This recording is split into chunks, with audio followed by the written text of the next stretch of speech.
Hello everyone! Magluluto tayo ngayon ng Hong Kong egg tart na napakasarap at napakasimpleng gawin. Kaya samahan nyo ako. Let's go!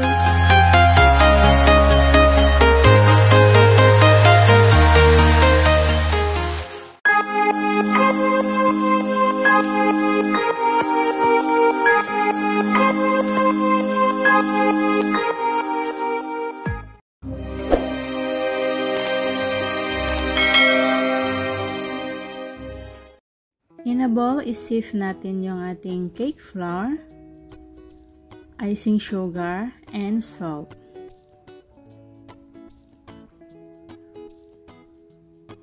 So, isift natin guys para wala pong lump yung ating mixture.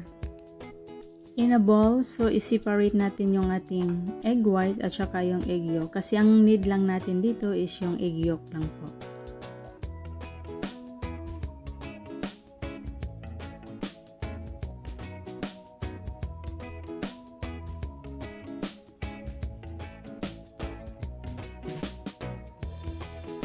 I-mix lang natin to ang ating egg yolk.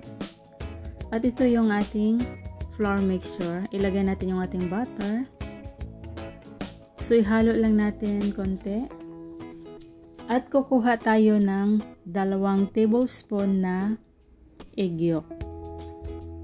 At ihalo natin sa ating flour mixture at lagyan natin ng vanilla of essence. So, mix well lang natin guys until maging dough. Ayun, mix well lang natin. Ayun. Malinis yung kamay ko dyan, guys, ha.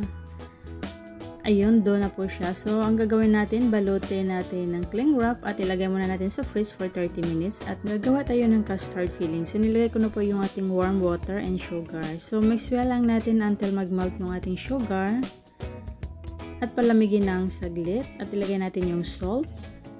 Mix lang natin para mag-melt din yung salt at ilagay na din natin yung ating egg yolk. At ilagay na din natin yung ating vanilla essence and evaporated milk. Mix well until well combined. At isift natin to ang ating custard filling para po wala po yung mga buo-buo na andyan sa ating mixture. At ito na po yung ating dough. Ayun, i-shape lang natin to ng pahaba at i-cut natin to.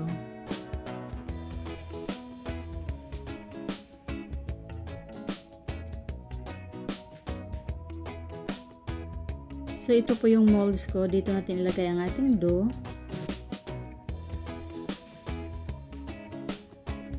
At i-press lang natin to the bottom. Kailangan yung bottom guys, hindi po siya makapal para po madali lang po siyang maluto. Ayun, ganun lang po kasimple ang pag-shape natin dito sa ating molds. Yun.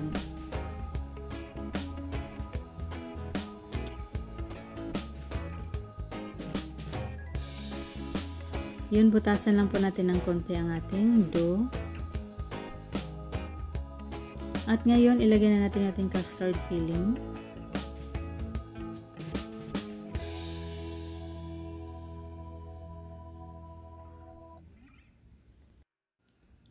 At ito na po yung ating egg tart. So, ready to put in the oven. Yan, i-bake natin to for 200 degrees Celsius for 20 to 25 minutes. At ito na po yung ating finished product na Hong Kong egg tart. Ayun, looks yummy and tasty. Ayun, may pang snacks na kayo guys. Ayun, napakasimple lang po itong gawin pag marunong ka lang magluto or kung mayroon ka pong passion sa pagluluto. Ayun, hindi po magutom ang inyong family, yung mga kids ninyo, kasi alam ko napakasarap po nito.